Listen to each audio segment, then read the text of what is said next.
Here we are, we locked down in different cities, and our virtual connection falls apart. Guess it's been too many years since California. Now the memories of At least it's still kind of quiet out here. Like it's not like. Yeah, it's not. I imagine maybe in town it might be pretty noisy, like right now in summertime, rather noisy. I assume summertime. A lot more bars and stuff. There's a bunch of areas that can't really get to now because it's all like private and stuff. Oh, okay. It's different now, man. Like everything's all set up for tourists and. I heard it's grown a lot. Oh yeah, the valley in general is just different.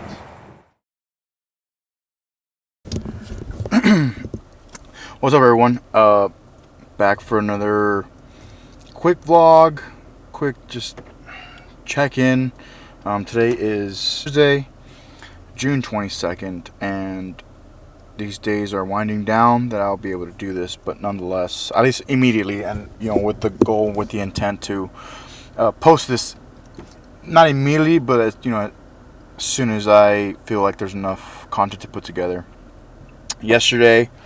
Last night, I took a little road trip, the smallest of road trips, at least by the standards of of driving through Texas and whatnot. But I got to meet up with my buddy Gonzo, which, if you follow my social media or anything from my past as far as music goes, drummer, friend, now paramedic, doing the Lord's work out here in South Texas.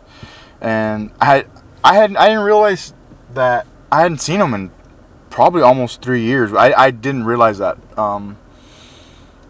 Given COVID and everything, and being in the EMS field, because we were talking about, he hit me up, and then it just so happened that our schedules kind of lined up right now, and he's like, "Hey, I'm going fishing. Would you like to come along? Tag along?" And I said, "Yeah, dude.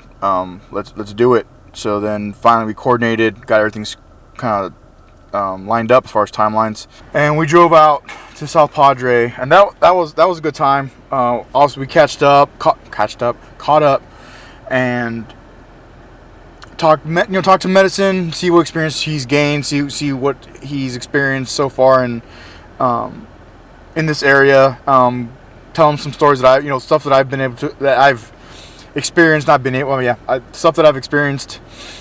And different cases, how do you all handle this situation? What's your procedures? How do you handle this other situation? And so it was nice. Again, and I had said it was probably 3 years. It's probably actually before COVID, so probably 2019 was the last time I actually got to see and hang out with him in person. In all that, we got down to some talk about just life and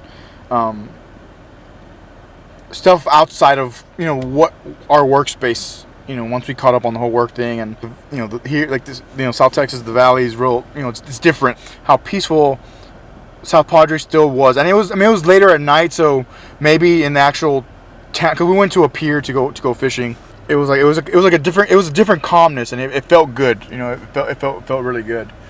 So all that, as far as reconnecting and talking, and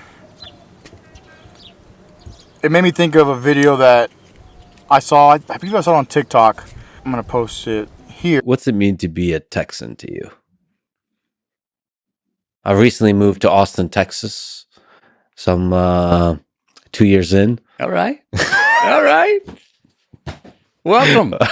What's it mean to be a Texan? Educate us. Texas is about independence. Politically, Texas is not about Republican or Democrat. It's about independence. Independence of spirit, sovereignty.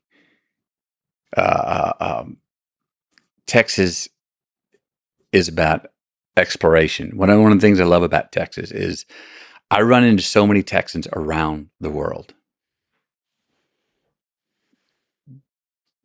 Texans are taught to go be conservative, or learn who we are, then go.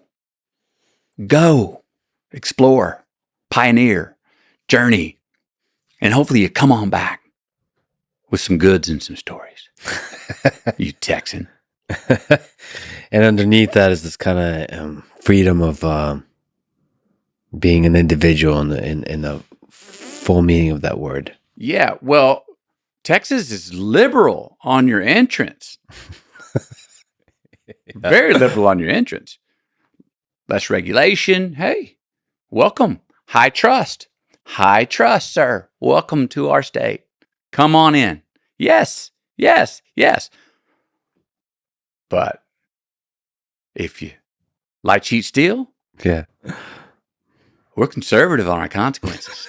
So Lex Friedman, as you saw in the video just now, Lex Friedman asks Matthew McConaughey, "Hey, what's it mean to be a Texan?" And the big points that I took out, and he kind of reiterates these in general. You know, independence, exploration, and go out, adventure, explore, go see the world, and hopefully you'll come back with some stories and some things that you've learned. And I've realized I'm very fortunate enough to go through a lot of that, and my hope is at the end of the day is that I can bring some stories worthwhile. I feel like I do. I feel like I write. I still write. I still read. And if you follow me on like on Instagram, mostly Instagram because I like posting pictures. Sometimes it's a little bit of nostalgia. Sometimes it's something that's something that's making me think, or sometimes it's just a memory. It's just something like, man, like that was fun. That was fun. And so that resonated with me. Then I went on our little fishing trip, that I got to do with Gonzo, and it was just a few hours.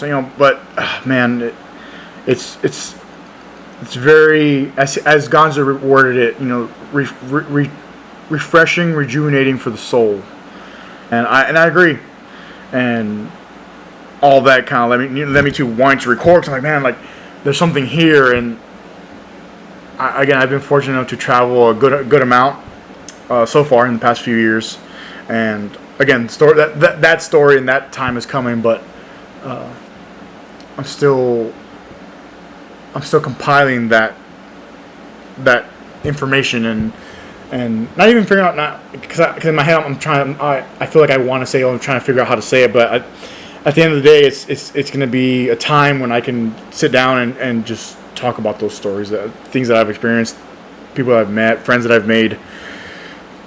But at the end of the day, the moral part of it for me, especially I posted a couple of Joseph Campbell excerpts from the Power of Myth interview he did with Bill Moyers, and he talked about eternity. Eternity is another big point. Eternity is a big point that Joseph Campbell brings up, and time, the concept of time restraints what eternity actually means. And I'll attempt to go into eternity another day, but it's just, this is just some of the deep thought that I've had, that I'm like, I got to see an old friend again. I got to see my friend again, taking in content, but then things that make me think. It's like, okay, let me just make this here and attempt to kind of bring some points and thoughts together. And again, the biggest things, to go back to what Matthew McConaughey said in response was, having independence, going out and exploring, and then coming back, and it resonated with me. It resonated with me, and for my fellow Texans and friends, I think we understand it, and it's funny because I feel like there's a certain pride and maybe even like a sense of arrogance, but I don't feel like I've ever actually felt that. But I am glad to be a part of. I'm glad I've got to experience what I've got to experience and live in Texas and be a part of Texas and the culture, and in South Texas, which is a whole different thing, which we'll go into that adventure as time goes on. Because where I'm from, It's grown so much, and I've gotten to see that because I've left. I've left for months at a time, a year at a time, and every time I come back, like Freddie, and Brian just had some barbecue at this. For me, it's a new restaurant, but I guess it's been around for a few months. But simple things like that, and we'll get into some business talk and stuff later on. But so, at the very least, if you're still with me now, hopefully it'll give you some want, not even inspiration, but just some want, maybe an urge to go out and explore for yourself and see for yourself. That's the only thing that's a lie. It's not the only thing, but it's a big part of what makes me want to come back at the end of the day. Texas is home. As soon as I cross the state line back into Texas, I feel at home. And there's a sense of relief when I get to come home. So, until next time, until the next video, maybe tomorrow, maybe another day, but nonetheless, until next time, thanks for joining me. Appreciate it, and I'll see you all very, very soon.